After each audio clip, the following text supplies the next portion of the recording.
দোয়া করছে আল্লাহ কিয়ামতের আগে কোন জালেম যেন এই দেশে আর ফিরে আসতে না পারে।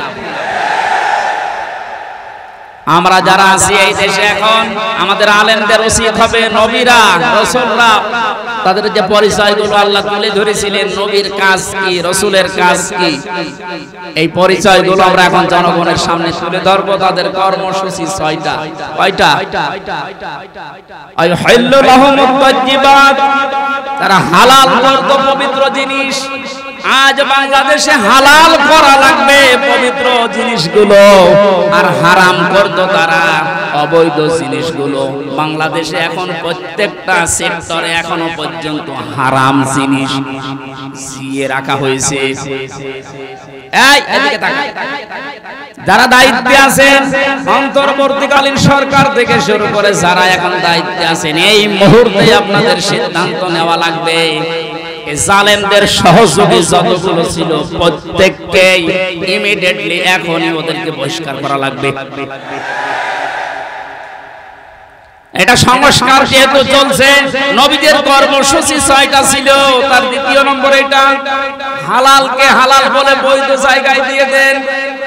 এই 17 বছর যারা বৈধ চাকরিতে উন্নতি পায়নি তাদের কাজ উন্নতির ওই জায়গায় দেওয়া লাগবে, আর যারা অবৈধভাবে আন্দাজে শেয়ারের পর শেয়ার পেয়েছে তাদেরকে নিচে নামানো লাগবে।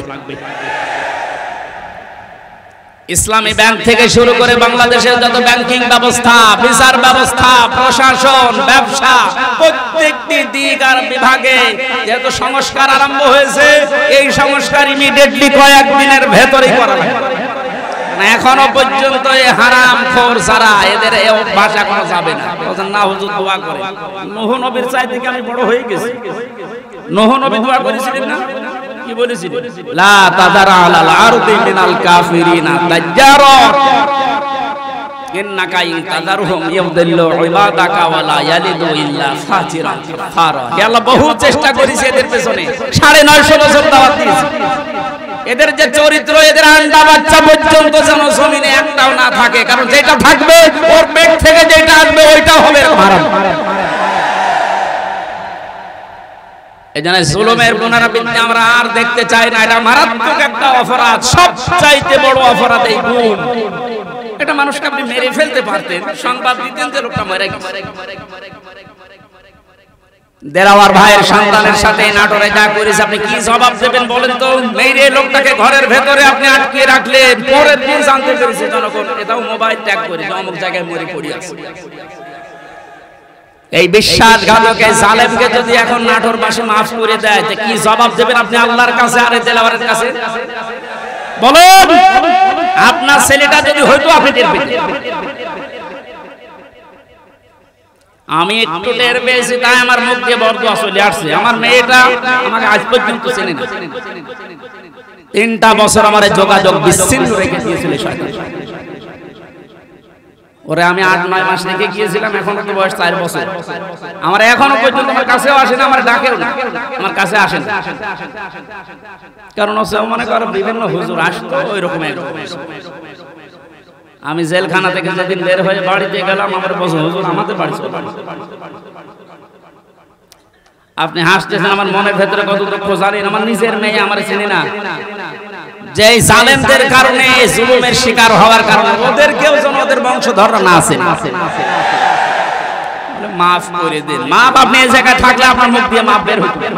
কিসের মাপ? সংস্কার যখন চলছে, নবীদের কর্মসূচি 6টা, এই 6টার ভেতরে 1 নম্বরে এইটা যে হালাল জিনিসকে হালাল জায়গায় নিয়ে এসে বৈধতা দান করেন। সুতরাং এই মুহূর্তে বাংলাদেশের সবচাইতে বড় কাজ হবে, যারা এতদিন পর্যন্ত জুলুমের শিকার হয়ে ওই জায়গায় যেতে পারেনি, ব্যাংকিং ব্যবস্থা বলেন, বিচার ব্যবস্থা বলেন, প্রশাসন বলেন, ব্যবসা বলেন, আজ ওদেরকে ওই জায়গাগুলোয় পৌঁছিয়ে দেওয়া লাগবে। আর হারাম কাজ যেগুলো হারাম হিসাবে হারাম ঘোষণা দেওয়া লাগবে। হারাম এদেশে নেই, এই কথা বলেন না কেন? বহু অবৈধ জিনিস অলরেডি বন্ধ হয়ে গেছে, সামনে আরো বন্ধ হবে ইনশাআল্লাহ। কোরআনে কারীম থেকে বার বলছে, আল্লাহ রাব্বুল আলামিন জানিয়েছেন, হে পৃথিবীর মানুষেরা, 3 নাম্বার নবীদের কাজ ছিল সৎ কাজে আদেশ করবে তারা, অসৎ কাজে বাধা দেবে। আজ বাংলাদেশ জামাতে ইসলামীর সর্বোচ্চ দায়িত্বে যিনি আছেন ডাক্তার শফিকুর রহমানের দিকে আপনি তাকান। 4টা দিন এই লোকটার সাথে আমি এক ঘরে ছিলাম কাশিমপুর কারাগারে। এটা মানুষ বলা যায় না, আমার মনে এটা ফেরেশতা। তার যে ঈমান কোন পর্যায়ে আপনি তার সাথে না মিশলে বুঝবেন না। মনে করছেন জামাত ইসলাম, না, কিসের জামাত, সে জামাতের উর্ধে। লোকটাকে আমি একদিন বলছি, স্যার আমি তো 3 বছর আছি, আমিও যোগাযোগ বিচ্ছিন্ন, ওইভাবে বলতে পারি না, আমার দেয় না। আমার আর মাওলানা মামুনুল হকের মোবাইল দিত না, অন্য সবাইকে দেয়, আমাদের দেয় না। হেফাজতের আরো যারা আলেম ছিল তাদের দিত না। ওনাকে দেওয়ার পরেই দেখলাম 4 তালা দিয়েছে। দেখা করতে যে বললাম, স্যার এখানে একটা উপায় আছে, আপনি যদি অনুমতি দেন তাহলে আপনাকে কারারক্ষীদের মাধ্যমে একটা কায়দা করে মোবাইল এনে দিই, ছোট মোবাইল, আপনি কথা বলতে পারবেন চুরি করে। কি বললে, কার সাথে কথা বলবো, অথচ তার ছেলেটাও পাশের ছেলে আছে, তার ছেলেও ডাক্তার, পাশের এক বিল্ডিং পরে তার ছেলে জেল খাটতেছে। কি হিন্দাল সার্কিয়া, কি শয়তানি নাম, উল্টো পাল্টা নাম দিয়ে তার স্ত্রী অসুস্থ হয়ে পড়ে আছে, সে যে একটু খবর নেওয়ার জন্য, না কার সাথে কথা বলবো, আমার বলছে হামজা আমি সবাইকে, আমার দল সহ সবাইকে আমি আল্লাহর কাছে দিয়ে এসেছি। এই কঠিন মুহূর্তে এই কথা মুখ দিয়ে বের হওয়া, আপনি মনে করছেন আর কি, আপনি জায়গা মতো জানতো আপনার মুখ দিয়ে কথা বের হয় কিনা? 5 তারিখের পর থেকে এই লোকটার যে উদ্যোগ দেখতে পাচ্ছি, আজ আমরা সারা বাংলাদেশ সহ যে অ্যাক্টিভিটিস, যে কাজগুলো, সৎ কাজের আদেশ, অসৎ কাজে বাধা দেওয়ার জন্য যে ভূমিকাগুলো পালন করছে, আমার মনে হয় এভাবে যদি আল্লাহ চালায়, কিছুদিনের ভেতরে ওয়ারাইতান্না সায়াদখুলুনা ফি দীনিল্লাহি আফওয়াজা, এটা আমরা দেখতে পাই। এখন অলরেডি শুরু হয়ে গেছে। আল্লাহর দ্বীনের ভেতরে মানুষ এখন দলে দলে পালে পালে প্রবেশ করছে, তাদের অন্তত বিবেক একটু জাগ্রত আছে। বহু শিক্ষিত মানুষ আমি কথা বলি তো মাঝে মাঝে দেখি, না বলছে আর কি করব, জীবনটা নষ্ট করে ফেলেছে জালেমের কথা শুনে, বাকি জীবনটা অন্তত ইসলামের কাছে দিয়ে আখিরাতটা তৈরি করে। যেহেতু কোরআনে কারিমের ঘোষণা এইটা, হে নবী যখন আসবে আল্লাহর সাহায্য, তখন আপনি বিজয় দেখতে পাবেন, আর বিজয় আসবে দলে দলে মানুষ ইসলামে প্রবেশ করবে, এটা এখন দেখতে বাকি আছে। শুরু হয়ে গেছে অলরেডি। 20% মানুষ এই দেশে দিন কায়েম হোক এটা চাইতো, কিন্তু এই 5 তারিখের পর থেকে আজকে 19 তারিখ, মাত্র এই কয়দিনে জরিপ পেলাম অলরেডি 35% মানুষ এই দেশে এখন চাচ্ছে যে দিন এই দেশে কায়েম হোক। এভাবে চলতে থাক, দেখবেন 51% পার হয়ে যাবে অন্তত কিছুদিনের ভেতরে। আর 51% হয়ে গেলে দেশে ইসলাম কায়েম করা কোন দাদা ঠেকাতে পারবে না। আমরা ওইটা দেখার আশায় আছি। কথা বলেন। নবীজির কর্মসূচি, আমি এক একটা শব্দের ভেতরে লক্ষ লক্ষ কথা, আমি এত ব্যাখ্যা করতে গেলে এই যে গলা বসে যাচ্ছে, মাইকটা আমার মন মতো হয়নি। 2 নম্বর প্রচন্ড গরম, তো ভেতরে ঘিমে ঘাম গায়ে বসে যাচ্ছে, এই জন্য গলা বসে যাচ্ছে।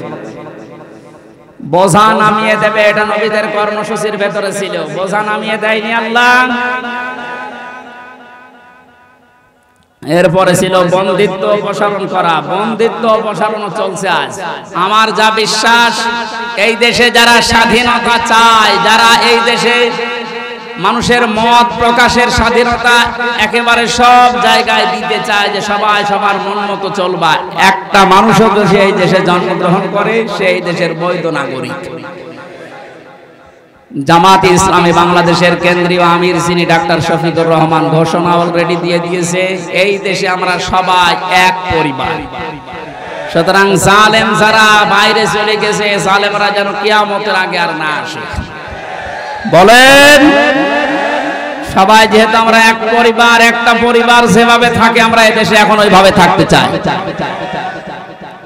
রাষ্ট্র সংস্কার অলরেডি চলছে। বন্দিত্ব যারা ছিল এখন তাদেরকে মুক্ত করার এই সংস্কারও চলছে। বিনা কারণে যারা বিনা বিচারে আটক অবস্থায় ছিল, আল্লাহ যেন এটাও তাড়াতাড়ি খুব দ্রুত করে দেন। বলেন আমিন।